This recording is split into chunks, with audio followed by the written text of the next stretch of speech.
Menuju pertemuan Alaska, Trump, Putin siap ubah dunia. Kurang dari 24 jam lagi, Alaska akan jadi panggung duel diplomatik terbesar tahun ini. Trump dan Putin, dua raksasa politik dunia, akan duduk satu meja, memutuskan nasib Ukraina, dan mungkin masa depan tatanan dunia. Apakah ini akan jadi perdamaian bersejarah atau awal dari babak konflik yang lebih besar? Jarak menuju pertemuan puncak antara Presiden AS dan Rusia di Alaska, yaitu tanggal 15 Agustus waktu setempat, tinggal beberapa jam lagi. Menjelang pertemuan ini, ketegangan di berbagai pihak semakin terasa. Kali ini saya akan mencoba memprediksi apa yang mungkin terjadi besok, serta hambatan jangka pendek, menengah, dan jangka panjang apa saja yang mungkin muncul.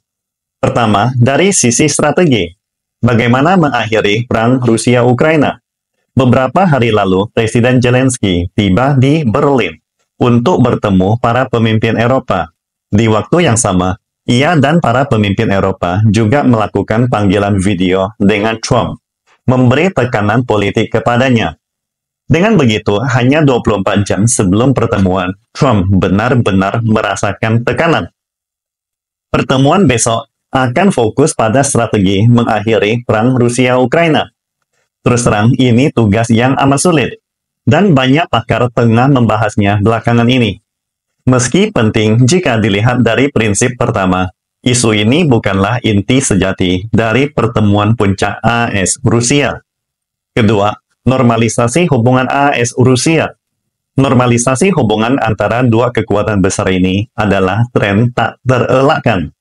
Negara lain tak punya wewenang menghalangi, bahkan justru berharap itu terjadi. Namun, ada prasyarat penting, yaitu perang Rusia-Ukraina harus berakhir sesuai arah yang diinginkan AS, atau lebih tepatnya sesuai keinginan Trump. Barulah normalisasi hubungan bisa tercapai. Apakah Putin akan kasih muka buat Trump? Dalam menyelesaikan masalah perang Rusia-Ukraina, normalisasi hubungan AS-Rusia bersifat menghubungkan masa lalu dan membuka masa depan. Maksud dari menghubungkan masa lalu adalah jika perang Rusia-Ukraina dapat berakhir dengan lancar dan kedua pihak mencapai kesepakatan yang baik, maka hubungan AS-Rusia secara alami akan membaik.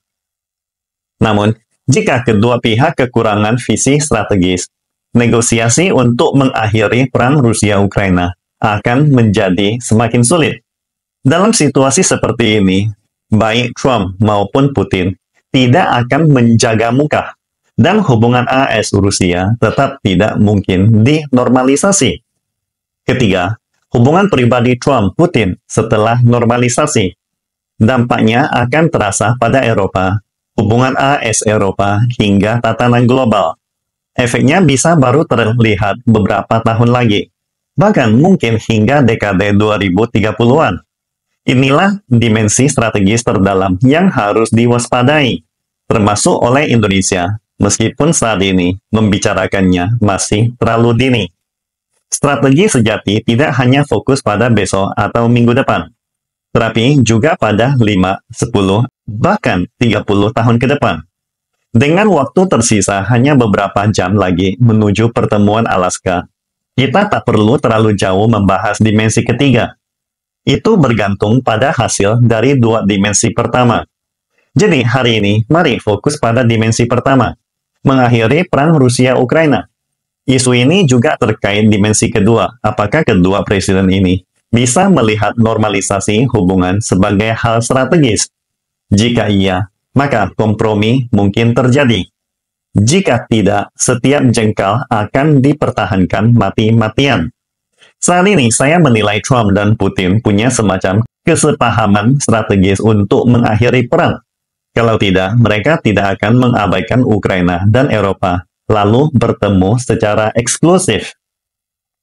Putin tampak mau berkompromi, dan Trump pun demikian. Trump mau mengalah karena ingin membangun hubungan baik dengan Putin, demi normalisasi hubungan AS-Rusia, setidaknya selama masa jabatannya, atau sebelum pemilu setelah tahun depan, untuk melonggarkan waktu melawan China nantinya. Bagi Putin ini peluang emas. Ia ingin memperbaiki hubungan dengan AS. Salah satu motif utama di balik invasi ke Ukraina, yang sebagian didorong rasa kecewa dan marah terhadap Barat. Lalu, bentuk kompromi Putin. Ia menawarkan pertukaran wilayah, metode yang kerap digunakan Rusia di masa lalu. Kali ini, ia ingin AS dan dunia mengakui 4 wilayah timur Ukraina sebagai bagian dari Rusia, dan sebagai gantinya memberikan wilayah lain kepada Ukraina, seperti Kherson. Sekilas terdengar masuk akal, tetapi dari sudut pandang Ukraina dan Eropa, wilayah itu memang milik Ukraina sejak awal. Rusia hanya mengembalikan sebagian kecil setelah merebut sebagian besar. Karena itulah pada 13 Agustus, Kanselir Jerman Friedrich Merz mengundang pemimpin Eropa dan Zelensky untuk berbicara dengan Trump, sekaligus menetapkan garis merah ancaman dari Eropa. Trump tampak mau menerima garis merah ini, karena ia sendiri belum paham penuh niat Putin. Apakah benar-benar ingin damai atau sedang menjebaknya? Banyak pihak di AS menganggap ini perangkap.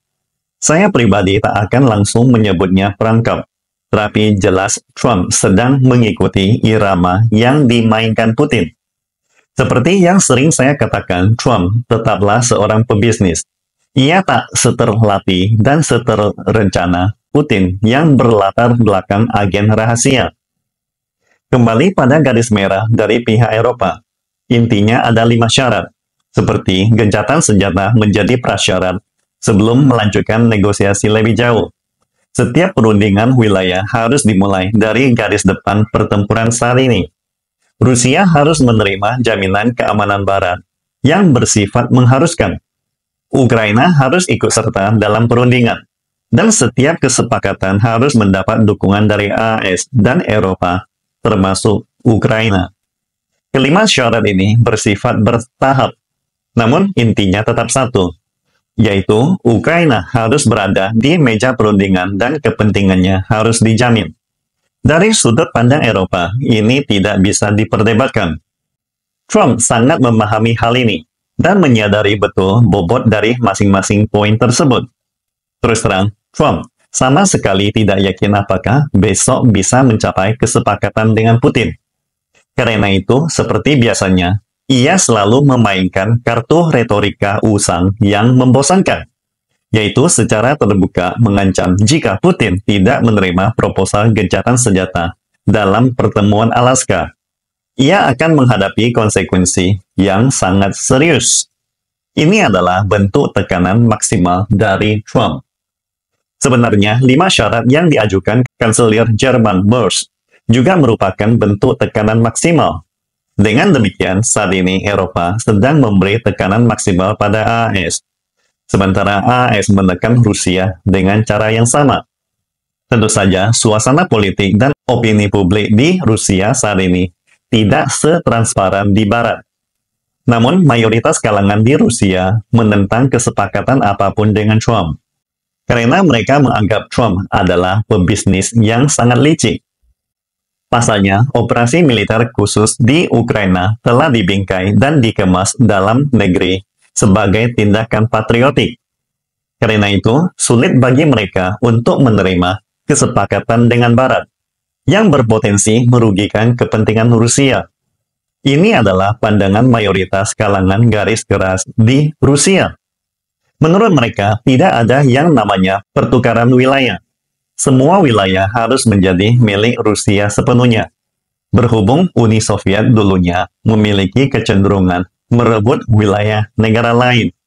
Bagi pihak yang lebih moderat, masalah ini bahkan bukan lagi soal pertukaran wilayah, tapi hanya mengembalikan sebagian kecil wilayah sambil merebut sebagian besar sisanya. Dengan kondisi ini, Putin pun menghadapi tekanan besar di dalam negeri. Selanjutnya, yang perlu kita amati adalah apakah Putin memiliki kesepahaman psikologis dengan Trump. Jika Putin, Trump, dua pemimpin kuat ini berniat untuk ikut menguasai dunia di masa depan, maka mereka harus memiliki kesepahaman dalam dimensi pertama. yaitu tahu apa yang harus dilakukan, apa yang harus dihindari, serta kapan harus maju atau mundur. Ini akan menjadi salah satu poin penting untuk diamati besok. Jadi, besok ada 3 dimensi utama yang perlu diperhatikan, yaitu tawar-menawar untuk mengakhiri perang Rusia-Ukraina, normalisasi hubungan AS-Rusia, dan peran 2 kekuatan besar dan 2 pemimpin kuat dalam membentuk tatanan dunia ke depan. Ketiga dimensi ini saling terkait. Jika Trump-Putin tidak memiliki visi strategis yang sama, pembahasan di dimensi pertama akan sangatlah sulit. Dan inilah alasan banyak analis skeptis terhadap hasil pertemuan ini. Namun, perlu diingat bahwa di antara mereka ini ada semacam reaksi kimia, layaknya hubungan antara pria dan wanita atau antar pribadi. Jika ada reaksi kimia, banyak hal bisa perlahan-lahan meledak atau berkembang menjadi sesuatu. Jika tidak ada reaksi kimia, yang terjadi hanyalah perebutan setiap jengkal dan tawar-menawar yang alot. Itu cerita lain. Meskipun saya tidak bisa memprediksi secara pasti apa yang akan terjadi besok, saya berharap dengan menjelaskan kemungkinan-kemungkinan yang bisa terjadi, beserta latar belakang dan reaksi kimia di baliknya, kita semua bisa memulai diskusi yang lebih mendalam yang mungkin bisa berguna bagi perkembangan Indonesia di panggung internasional masa depan. Singkatnya, besok pagi semua mata dunia akan tertuju ke Alaska. 2 pria kuat ini bisa memilih untuk membuka jalan damai atau menyalakan kembali api perang. Menurut kalian, Trump dan Putin akan jadi arsitek perdamaian atau justru dalang kekacauan baru? Tulis pendapat kalian di kolom komentar ya.